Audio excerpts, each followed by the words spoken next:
Polisi menolak kedatangan kuasa hukum FPI yang akan mengambil surat penetapan tersangka HRS.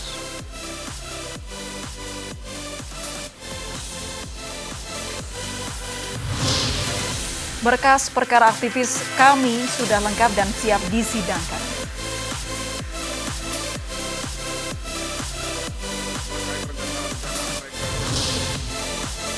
Polisi periksa kejiwaan ibu pembunuh 3 anak kandung di Nias, Sumatera Utara.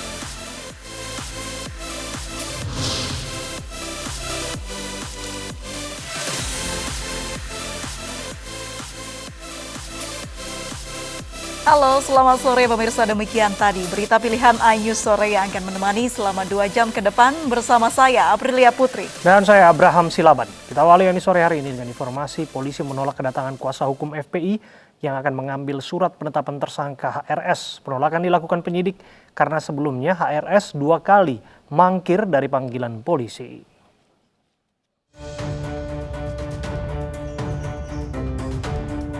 Usai Muhammad Rizik Syihab dan 5 orang lainnya ditetapkan sebagai tersangka kasus pelanggaran protokol kesehatan di acara pernikahan anak HRS di Petamburan, Jakarta Pusat, kuasa hukum FPI mendatangi Polda Metro Jaya untuk mengambil surat penetapan tersangka.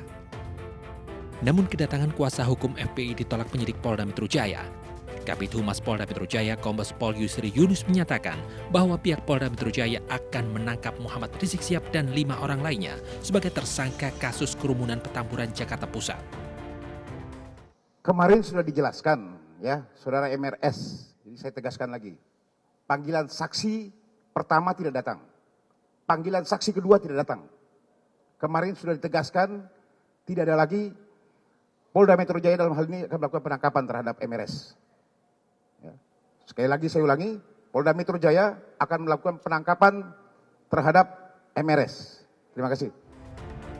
Sebelumnya Aziz Anwar bersama 2 rekannya mendatangi Direktorat Kriminal Umum Polda Metro Jaya untuk mengambil surat penetapan tersangka HRS serta berkomunikasi dengan penyidik terkait kliennya. Mengambil surat panggilan. Jadi kita proaktif, sebelum dikirimkan kita datang dulu ke sini sekarang gitu. Itu membuktikan bahwa kita di sini proaktif untuk penegakan hukum dimaksud ini. Artinya kita mengambil suratnya. Kalau ada, kita akan ambil karena kan baru penetapan. Kuasa hukum FPI mengklaim rencananya HRS beserta beberapa saksi akan memenuhi panggilan polisi kedua pada Senin 14 Desember 2020 sebelum ditetapkan sebagai tersangka. Dari Jakarta, tim liputan iNews melaporkan.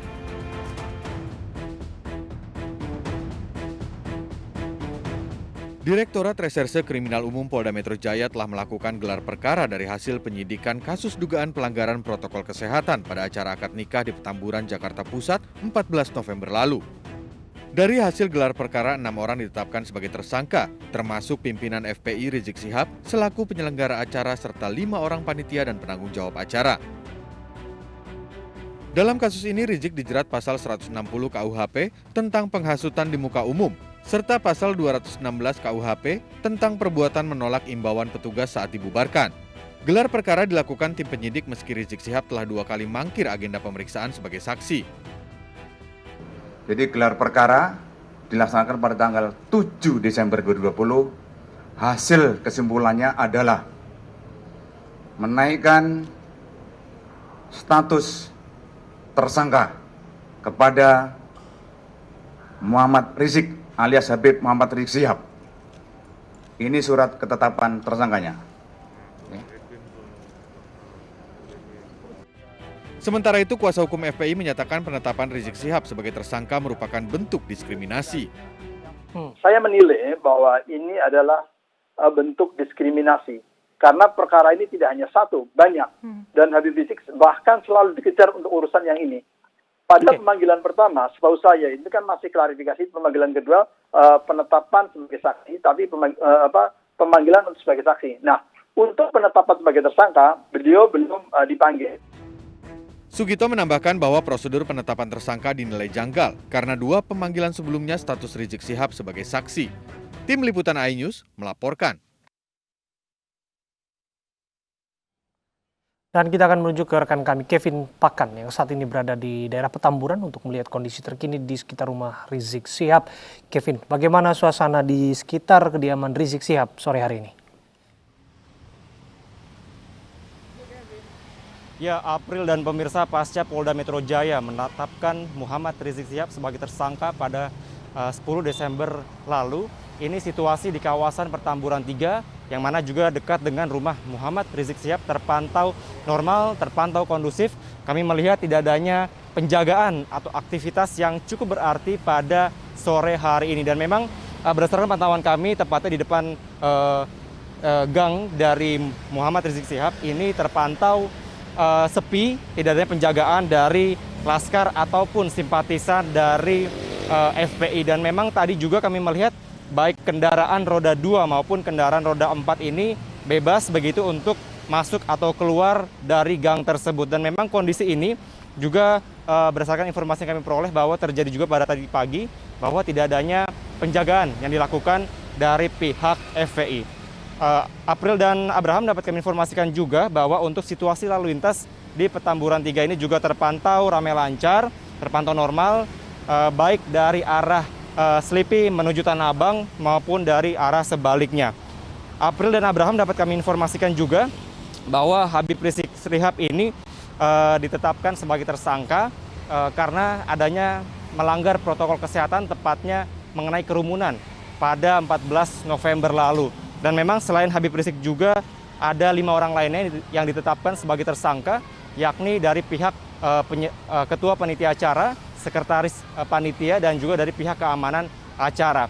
Dan memang untuk adanya ditetapkannya Habib Rizik Syihab sebagai tersangka, ini pihak dari FPI merespon bahwa meluapkan kekecewaannya kepada pihak kepolisian. Namun mengingat pemirsa bahwa Habib Rizik Syihab telah mangkir sebanyak 2 kali ketika ingin diperiksa sebagai saksi oleh tim penyidik Polda Metro Jaya beberapa waktu lalu. Dan memang sampai dengan saat ini kami melaporkan tidak adanya aktivitas yang cukup berarti, dan dapat kami informasikan juga bahwa dengan adanya atau ditetapkannya Habib Rizik Syihab sebagai tersangka oleh Polda Metro Jaya, ini dikenakan 2 pasal, yakni pasal 160 KUHP tentang penghasutan dan pasal 216 KUHP tentang upaya melawan petugas. Pemirsa, dapat kami informasikan juga bahwa pihak dari kuasa hukum FPI nantinya akan mendatangi Polda Metro Jaya rencananya bersama dengan Habib Rizik Syihab pada Senin mendatang. April dan Abraham. Baik, terima kasih Kevin Pakan melaporkan langsung dari Petamburan, Jakarta. Pemirsa, proses penyidikan kasus kerumunan yang akhirnya menjerat Imam Besar FPI Rizik Syihab melalui proses yang alot. Polisi memeriksa sejumlah pihak, bahkan Gubernur DKI Jakarta Anies Baswedan.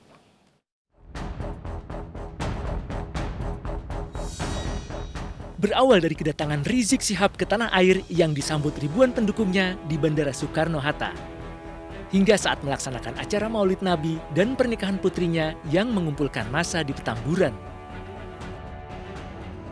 Pemerintah Provinsi DKI Jakarta pun telah memberikan denda administrasi sebesar 50 juta rupiah kepada Rizik Syihab setelah adanya pengumpulan massa.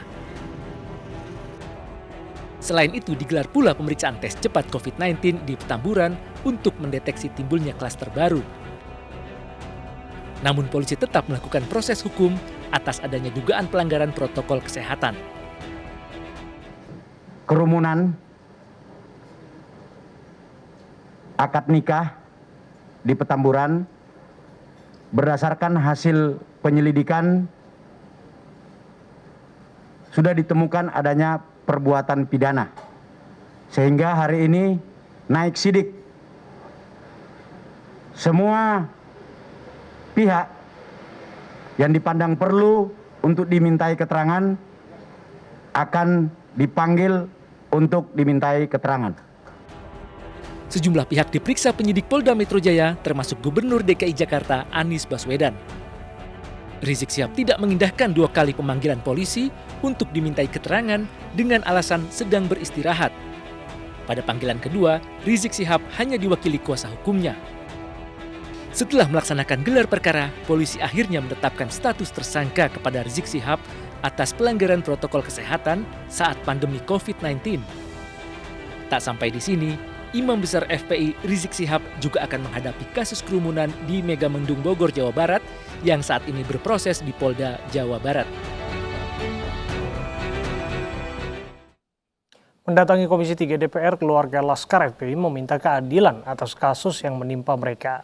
Hingga saat ini DPR masih mengumpulkan berbagai informasi terkait kasus kematian anggota Laskar FPI sebelum nantinya memanggil kepolisian selaku mitra kerja. Kebetulan saya ketemu terakhir dengan adik saya tuh Kamis malam Jumat. Di sana tuh tumben sekali, itu memang beda. Adik saya tuh salaman dengan ibu, dipeluk, dia minta izin, mah doain dede ya. Itu tumben banget, biasanya dia nggak mau dipeluk karena mungkin udah gede merasa malu. Dan akhirnya, oh ya udah mau kemana, mau ngawal Habib ke Megamendung. Inilah kesaksian salah satu keluarga anggota Laskar FPI yang tewas saat mengawal Imam Besar FPI Muhammad Rizik Syihab. Di hadapan anggota Komisi 3 DPR, perwakilan anggota keluarga dan tim hukum FPI meminta keadilan atas kasus yang menimpa mereka. Pengumpulan barang bukti dan saksi menjadi perhatian utama FPI. Ya, oleh karenanya kami juga meminta untuk ada pemantauan yang serius. Ya, apakah nanti Komisi 3 melalui pimpinannya atau Pak Desmond sebagai pimpinan sidang pada hari ini, bagaimana mengusulkan supaya Komisi 3 juga melakukan pemantauan secara aktif. Tentunya membantu dan memberikan atensi yang sebesar-besarnya. Bahkan tadi kalau dikatakan meminta keadilan, pastinya kita bantu, Pak. Ya, pastinya kita bantu. Kemudian juga kalau dikatakan mengawal proses hukumnya, terhitung dengan kejadian ini, Mas, kita kan juga libat, walaupun kita tidak hadir ya. PD Perjuangan itu memantau, semuanya keadaan itu kita pantau betul, Pak. Sampai kita titipkan, Pak Pengacara, mudah-mudahan juga bisa disampaikan ya nanti ya. Bagaimana jangan sampai rakyat ragu atas proses penegakan hukum pasca terjadian tragedi ini. Sementara dari unsur kepolisian untuk menjaga objektivitas dan transparansi penegakan hukum, Mabes Polri pun mengambil alih kasus tersebut. Ditemukan penggunaan senjata api dengan didapatnya jelaga di tangan pelaku. Ditemukan adanya kerusakan mobil petugas. Terkait dengan hal tersebut, tentunya untuk menjaga profesionalisme, transparansi penyidikan, maka penyidikan dilakukan secara scientific crime investigation dengan melibatkan pengawas internal dari Propam Mabes Polri. Lebih lanjut, kepolisian pun memberikan ruang kepada masyarakat maupun elemen lainnya yang dapat memberi informasi terkait insiden yang menewaskan 6 anggota Laskar FPI tersebut. Tim Liputan iNews melaporkan. Pemirsa, Direktur Rumah Sakit Umi Bogor, Dr. Andi Tatat, dilaporkan terpapar COVID-19. Ia sudah dirawat di Rumah Sakit Umi Bogor sejak 4 hari lalu. Informasi mengenai Direktur Rumah Sakit Umi Bogor terpapar COVID-19 dibenarkan oleh Direktur Umum Rumah Sakit Umi Bogor, Najamuddin. Namun, Najamuddin belum menjelaskan kronologi dan dari mana Andi Tatat terpapar virus corona. Dr. Tatat sudah dirawat di Rumah Sakit Umi Bogor selama 4 hari. Namun pagi tadi dilaporkan Dr. Tatat dirujuk ke Rumah Sakit Umum Daerah Kota Bogor karena kondisinya memburuk.